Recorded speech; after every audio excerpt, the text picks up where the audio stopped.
at the start of the summer, we were tasked with the task of finding the best ways to build your wealth in your 20s. And this led us to develop the 20-somethings Guide to Financial Wellbeing while not missing out on the fun part. We are Team 1, and my name is Megan Day. I'm from outside of Boston, and I go to Williams College. My name is Peter Brasalvo. I'm from New York and I go to Providence College. My name is Rosalind Tavares. I am from Rhode Island, and I am from also Providence College. My name is Nana Hayrumian. I go to Hamilton College, and I'm an international student from Artsakh from Armenia. And my name is Anaga Hetiarchige, and I go to QCC, and I'm from New York City.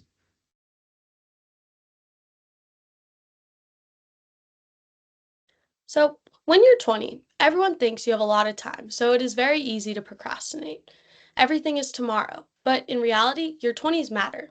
It doesn't mean you cannot have fun, but we want to encourage you all to watch this TED Talk by Meg J. As I will talk about, time is in your favor right now, but it goes by faster than you think. As you can see below, so many important things happen in your 20s. You have time, but it goes by fast, so you want to establish this baseline as soon as possible. Time is important, and the math is especially critical. We really like this Pink Floyd quote, which basically says you have time, but you need to get started. If you focus now until you're 30, you're going to put yourself in a much better position because of compounding as opposed to if you don't. If you don't focus and build a good foundation now, you are going to have to run a lot faster in your 30s. It's what the whole investment and wealth management ecosystem is based on, signifying its very importance. Our guide is broken up into 4 buckets: make, spend, save, and invest. Within each section, we provide easy, actionable items for you to complete, as well as additional do's and don'ts within each section to further guide your building wealth. What we mean by learning how to versus automating is you want to learn how to spend and make money and spend the time learning it. Whereas automation, you can spend the time upfront so you will no longer have to worry about it further down the road. Take a second and think about the day you'll be 30. Put that date in your head. What we're trying to ask today is what you'll feel like after the day you turn 30.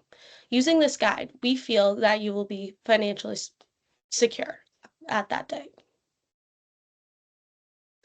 Our intention with this is to share it once we get back to school as well. We wanted to be creative in our approach. So this is an acronym that we came up with to really help people focus on these 4 buckets. We will begin with the make section. Learning how to make money early in your career is the most fundamental skill because securing a stable source of income will set the foundation for long-term financial independence and personal and professional success. According to the US Bureau of Labor Statistics, individuals who gain full-time employment within 2 years of graduating college are far more likely to experience steady income growth over their lifetimes compared to their peers who delay entering the workforce.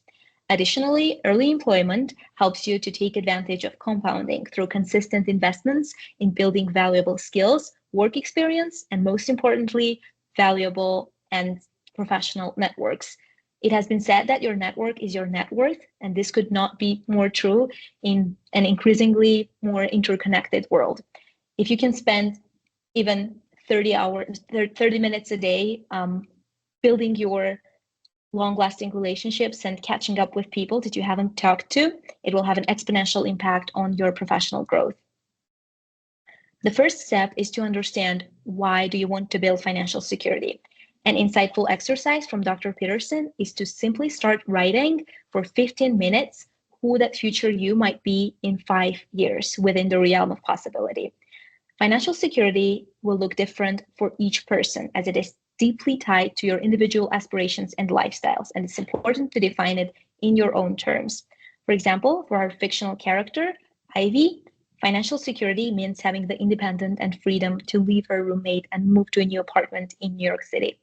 The second step would be to quantify your writing, how much annual income you would need per year, accounting for taxes, federal, state, and income, as well as inflation, to afford the lifestyle that you would want to have. For Ivy, in her napkin finance sheet, after including the most important aspects of her life, her total would be approximately $109,000. It is important to set a financial target because According to Business Wire, 83% of people who set financial goals feel better about their finances after just a year.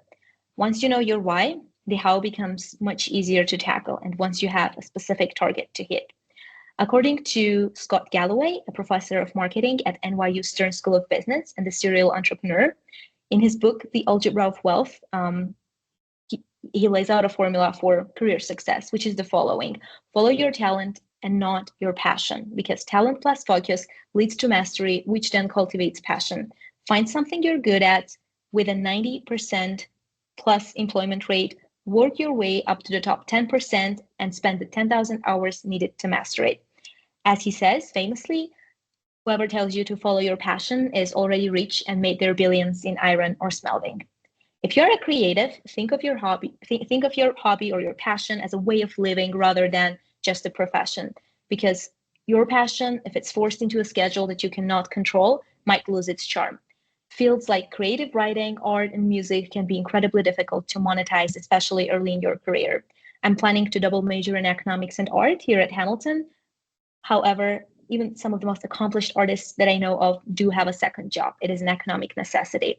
As Scott Galloway points out, if Jay-Z followed his passion and made billions, it is safe to assume that you're not Jay-Z, because balancing it with a stable source of income can lead to personal fulfillment. And lastly, trade schools, otherwise known as apprenticeships or technical colleges, which have been overlooked at, but there's a huge economic opportunity in the space as there's an increasing demand for skilled tradespeople. This translates into multiple benefits, including self-reliance, decreased debt, because tradespeople, for a lot of them, college is not their chosen path, so they avoid the very high college costs, higher earnings potential.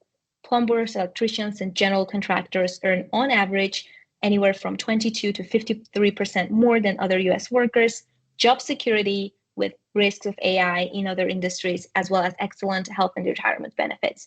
Darnell Epps enrolled in Lincoln Technical Institute while he was a student at Yale Law School, and as a result, he founded Thurgood Industries that is aimed at helping workers to connect with each other, employers to find skilled tradespeople, and for trade schools to collaborate with the latter two. We'll move to learning how to spend money section. All right. So the second key priority is learning how to spend your money wisely. And although this may sound very straightforward for a lot of people, it's actually a skill that takes a lot of time and conscious effort to master. And this is all because as we start earning more money, it's easy to be tempted to spend beyond your means. We often hear that saving is really important, but in reality, during your 20s, tracking your spending is even more critical. Just like fitness requires regular attention, managing your spending requires consistent tracking. A lot of people do think that they know how to manage your spending, but in reality, there's often a big gap between the perception and the reality of those expenses. An example of this would be Kristen Wong. She wrote an article about what she learned through tracking her expenses over a month, and she has spent over $636. If you think about this in a longer term, over a decade, it would result in around like $76,000, which could be even enough for a down payment on a house. So in reality, being able to pinpoint this unnecessary expenses and looking into the future benefits that it may have for you is really important. In order to track these expenses, you can use apps. There's a lot of apps out there like Mint, YNAB. You can even use Excel. Excel is a really great asset to this, or even just pen and paper. But the key is just consistency and being honest with yourself about where your money is going. Also, a really good financial skill to have while tracking your expenses is being able to identify between your wants and your needs and its longer term value. And a good approach for this is a cost per use and a cost per wear approach, where you are evaluating your purchases. An example of this would be, let's say you buy an $150 dress, let's say for a party or something, and you wear it only once, it's $150 per wear. However, if worn 10 times, it's $15 per wear. And even if it's estimates about how many times you will use something or wear something, it is very helpful to understand the long-term value of these purchases. But the lesson here really is about spending is not just immediate pleasure, it's considering future benefits and making sure you have a process down, because like tracking or evaluating expenses, it would just help you make better informed financial decisions. All right, so now we want you to think to yourself, do you regularly check your credit score? And the reason why we ask you this is because understanding your credit score and always checking it is very crucial for effective credit management. Now, looking into the interest rate of credit cards, with an average credit card interest rate of 27.62%, this by carrying a balance, it could be very costly for yourself. An example of this would be that an average Gen Z credit card balance of $3,200 could eventually result in $900 in extra interest charges. And to avoid this high interest, you should aim to pay your full statement balance each month. If this is not possible for yourself, you should at least try to aim to pay for a little more than the minimum. And this is because it has a significant value to you. Because let's say for this example that we have in the graph to the right of us, is that $20 more added to this minimum payment in this example is making you save over $500, which is very good and ideal. And although your credit score is influenced by 5 different factors, during your 20s, you should make sure to focus on the 3 most important action priorities, paying on time being the first. And this does not only mean paying your credit card on time, this also means paying your rent and any other bills on time, because late payments will essentially hurt your credit score. You should also consider keeping your credit usage below 30%. And while every credit card company may offer your credit card, it's crucial to limit yourself to 1 to 2 credit cards because it reduces the risk of missed payments. And lastly, if you wake up the day after your 30th birthday with a credit score of 750, just know that you did a good job, because the score makes it easier for you to even get a mortgage on a house at only 30 years old. So spending this time to manage your credit will pay off significantly for you. All right, now let's talk about saving, specifically automating your savings. First, why save? Well, you save for the sake of saving. And as Morgan Housel states in his book, The Psychology of Money, you save to save. You don't need a specific reason to save. Life is a continuous chain of surprises, and you'll never know when some extra cash will come in handy. The second reason is for long-term financial stability. The third reason is that so you can always be prepared in case of an emergency. And you can do this by opening up your own emergency savings account, which we'll talk about. The fourth reason is so you can harness the power of early compounding. And the fifth reason is so you can reach short-term, mid-term, and long-term goals with ease. So, what is an emergency? Well, emergencies can vary. They could be medical emergencies, mental health crises, car accidents, home emergencies, or lost or stolen property.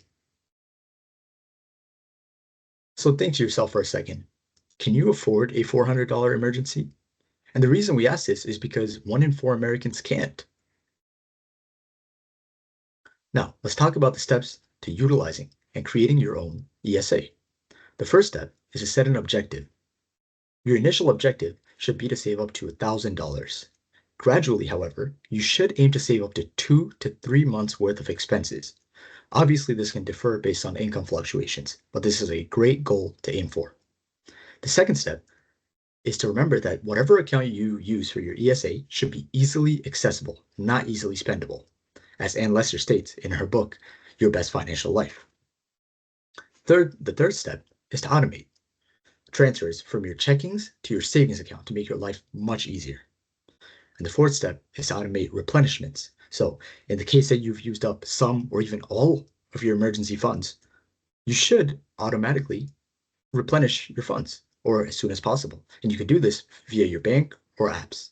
And the fifth and probably the most important step is to remember that you should only use your ESA for real emergencies. So car repairs, hospital bills, restorative costs. Now, let's talk about the 3 savings buckets. There are 3 goals: short-term goals, mid-term goals, and long-term goals. Short-term goals take from now to 3 years in the future. So for example, vacations, concerts, and other fun things that 20-year-olds like to do. The solution for this is a high-yield savings account, which Peter will talk about more in the next few slides. Midterm goals take 3 to 10 years. So for example, student loan principal, getting a master's degree, paying the down payment for a house, or even a wedding. And the solution for this would be savings apps like Capital, Chime, and Digit. And actually, these apps track your spending habits and create a plan for you to save with much more ease. And thirdly is long-term goals. And here we're talking decades. So retirement. The solution for this would be a 401k account, a Roth IRA, or a traditional IRA. Let's talk about a 401k account for a moment.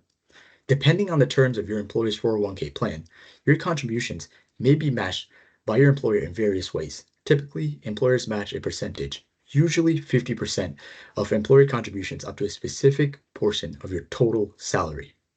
For example, an employer might match 50% of your contributions up to 6% of your salary. So let's say you contribute 6%. Your employer would match half of that, or 3%, for a total of 9%. So always keep in mind, they should aim to have the highest possible match that you can have. Keeping with our theme of automation, we're recommending a few ways for you guys to automate your investments so that you can really spend the time learning how to make and spend your money instead of saving and investing it. Automating your investments helps maintain discipline and reduce stress when it comes to saving for retirement. And again, time of compounding is really the foundational principle for this section. Warren Buffett, as Morgan Housel pointed out in his book Psychology of Money, accumulated $81.5 billion of his $84.5 billion net worth after he turned 65 because of the compounding factors he used. The Rule of 72 is a great shorthand way to think about the long-term effects of compounding. It's basically a formula to calculate how long it will take for an investment to double. So we provide a small example here with the return of 8%, which is the average return of the S&P 500. If you take 72 and divide it by whatever return you're getting, in our case 8, the result of that is roughly how many years it would take for your investment to double. So in our case, it takes 9 years. So you can think about this in a retirement setting. If your goal is to retire with $1 million, by age 30, you have managed to save $75,000 in a 401k account. You fought half the battle because compounding really exponentially takes care of the rest. You'd reach your goal by age 65 with an 8% return. And staying invested is one of the core components of this principle. Dollar cost averaging is our recommended method, and that's supported by not missing the market's best days, which really drives returns, and it helps young investors avoid having to time the market, which takes up an immense amount of research and timing, and time that could be better spent focused on your work or learning how to make that money. Dollar cost averaging works extremely well when it comes to long-term investments. So like Anaga mentioned, there are really 3 buckets: short, medium, and long term. Long term is meant for retirement. So target date funds and low cost equity ETFs are really great for this. They're easy to dollar cost average into. And for example, target date funds automate your risk tolerance as you grow closer to your investment horizon. So you really don't need to spend all that much time working on that. Next, midterm investments. These are great. Balanced portfolios or neutral portfolios are really great for this, with 60% stocks, 40% bonds. Again, any reputable broker house like Schwab, Vanguard, BlackRock, they all offer these low-cost ETFs that provide you a balanced portfolio, and you could dollar cost your way into that and automate the process. Lastly, the short-term bucket. Anaga mentioned the high-yield savings account. These are really great for keeping your money accessible but not spendable, like Ann Lester mentioned. And there are plenty of, with high rates right now, there are a lot of reputable sources, such as American Express or Goldman Sachs, that offer great high yield savings accounts that offer 4.5% interest as a hedge against inflation. You might be wondering where to do all this investing. And the answer is any Roth option. So it's hard to stress the importance of it. It's pretty much a gift from the government, wanting consumers to really save for their retirement. Whether it's in a Roth 401k or Roth IRA, there are huge tax benefits. Any money you make in the account is not subject to capital gains taxes, and you get tax-free withdrawals. So we could see the effects of compounding on Ben and Ivy's investments in the example. Ivy invested in a low-cost equity index at age 22, and Ben did it at 32. Both invested $20,000 and made no further contributions. You can see in the chart, Ivy retired with $1.2 million, and Ben's only able to retire with just over $400,000 because Ivy had those 10 extra years where compounding really takes place. And the important caveat to remember is if this wasn't done in a Roth account, you'd have to pay close to 30% in capital gains taxes all throughout this investment life, or when you sell your investments. So a Roth option is really, really great for young investors to take advantage of. A really cool aspect of the Roth IRA as well is its flexibility to function as an emergency savings account or a backup emergency savings account. Any contributions you make, not the earnings, but just the contributions, can be withdrawn at any time, penalty and tax-free. And for any students wondering, this does not impact FAFSA.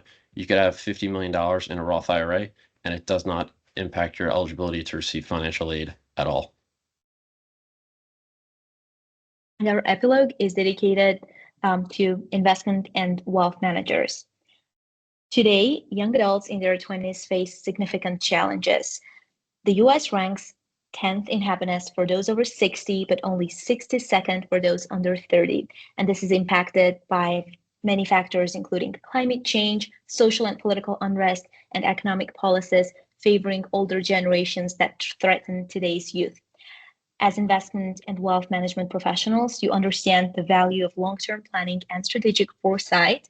And we have 3 key recommendations for you how you can better engage with Generation Y and Z in their 20s. The first one is invest in youth.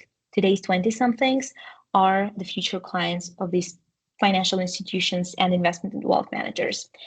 It is important that you create an ideal profile of your client and then nurture that client both through free educational programs for underserved communities, as well as understanding that trillions of dollars of wealth are expected to be inherited by these younger generations. The second recommendation is to provide holistic financial planning where life planning comes before finances and where money is simply a tool to achieve life goals, which is, according to Fidelity, one of the primary objectives for Gen YZ. And lastly, ensure diversity in perspectives, talents, and most importantly, income levels and socioeconomic backgrounds. Tyron Ross, the CEO of 401 Financial, stresses the importance of proximity, not getting too further away from the ones who need your help the most. 401 Financial is not simply a firm, but is a community, in his words, which has the core beliefs of inclusion, accessibility, transparency, personalization, diversity, and equity over equality. He asserts that as the oldest members of Gen Z enter their 20s, the industry is unprepared to meet the needs of the well-informed, diverse, and collaborative generation. And accustomed to the status quo, they will need to adapt by engaging more closely with these emerging perspectives. Thank you very much. We have prepared this QR code for you to scan that will lead to a PDF document where you can have your personal checklist in the make, spend, save, and invest sections, and make sure to follow these easy, actionable steps. We would also like to thank our mentors, Joe Craven, Kate Fulton, as well as our alumni mentor, Rachel Schleicher, for their help and support along the way.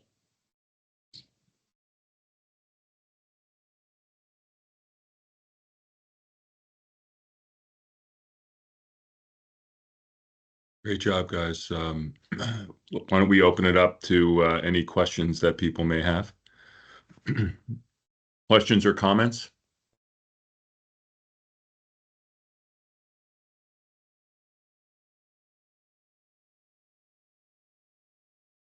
Good morning, Emily. Hey, how are you? So just a really, really outstanding job, and the presentation itself, the whole style of the presentation, the way that you built your slides, the way you had really engaging visuals, and then you spoke to it was like absolutely the way it should be done. Like that really, really wonderful job. Your presentation style reflected your topic. And I just thought it was really, really well done. So no comments, just, great job. And maybe you'll publish a book, or something like that, because it's a super interesting topic and definitely, much needed guidance, I think, for people who are coming out of college and entering the workforce in their early 20s. So great job.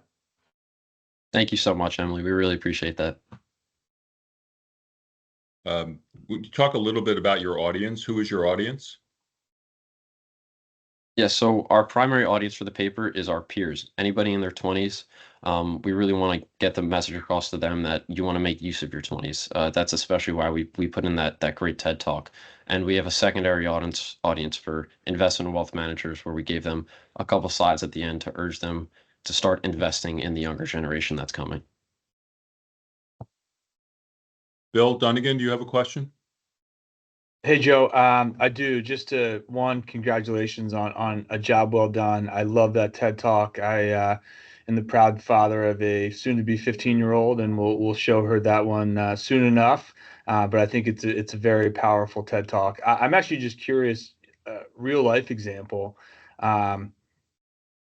When you think about how you thought and talked to your peers about money, last April and May before you left school, and how you're going to change that approach this September, October, when you go back. What are a couple of real life things that you might bring up in day-to-day conversations with your peers that you wouldn't have thought about before? I can kick off with that one. So personally, because of my grandfather for a long time, I've been a fan of the Roth IRA, and I'd always tried to tell my friends about that just because it's amazing to get the ball rolling early. But I wasn't really accustomed to the concept of learning how to spend and learning how to save. So that was something new to me that I think Rosen and Nana did a really great job, and Anaga as well, on introducing how to do that because I had not thought about that personally. I can just follow up with that question. I think that's such a great question. And funny enough, I was just recently talking about this with my friends not too long ago. And I think it's really important to really take that time to spend, to learn how to spend and learn how to make. Again, it's the same point that Peter was just making, is that essentially you don't really think about that, how you really have to sit and like really try to learn how to do these stuff, because essentially this like that status quo, or like that it's just, you tend to think that it's ideal and that people is straightforward and people know how to do it, but in reality, you should try to at least learn how to do those things. And when speaking with my friends, we were literally out buying stuff, and I was just essentially just even thinking about the approach of the cost per where cost per use. Like, am I really gonna use this? Will I be using this? What is the long-term value, right? So I would just explain to them that process and how tracking your spending, which is something that I had not done before entering and doing this specific research, is something that I will be looking forward to doing after this specific program. But yeah. Rob? Yeah, thanks, Joe. I was curious, what was the genesis of that idea? Was it something you read that sparked it, or were you guys contemplating on your own experiences and it just kind of percolated up? I think it's a very clever angle. So I'd just be curious to how that idea came to life.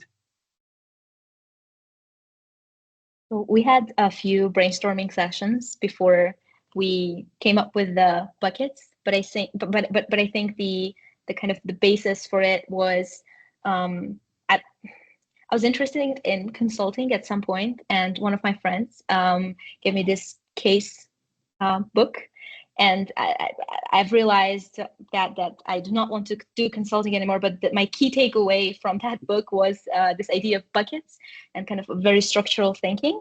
So as we were speaking about it, we were trying to come up with what are the main buckets that we can kind of classify it into and put everything in. And as we were doing it, we had a very long draft in the beginning, and then with the help of our mentors, we came up with this idea of learning how to versus automating. What would be the best way to utilize time? So that's a short explanation of how this happened. Thank you.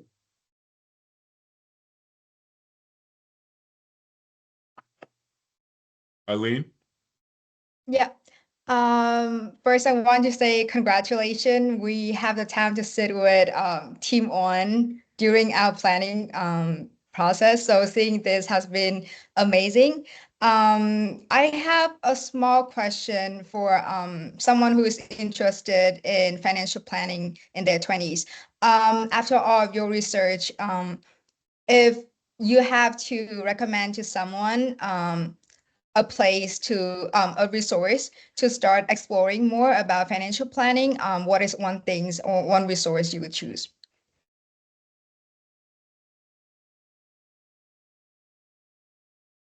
So I would say Kindra's, that has recently been shared with us, and we even had a session that is a very helpful tool, and we even recommend it to the investment and wealth managers. So if that's helpful, yeah, it could be one. But I'm pretty sure that there are many others, and we had also recommendations for every specific section, like Rosalind and Aga talked about specific apps for budgeting. I think Ann Lester's book too would be a good one too, right? Absolutely, yeah. Your Best Financial Life by Ann Lester is, and she spoke with our team, and is really an excellent roadmap. As is Morgan Hossel's book, as is Scott Galloway's book, Algebra of Wealth. All three of those books the team read. Melissa, I think we're at time, right? Melissa? Yes, we're at time. Great job, Team 1. And I think if we can transition to Team 2, I'm just going to turn the recording on and off. Just want to say one note. It was beneficial for the team to have an art major on the team, as Emily quite noted. So I thought the drawings and art were spectacular, Nana. So thank you. Thank you.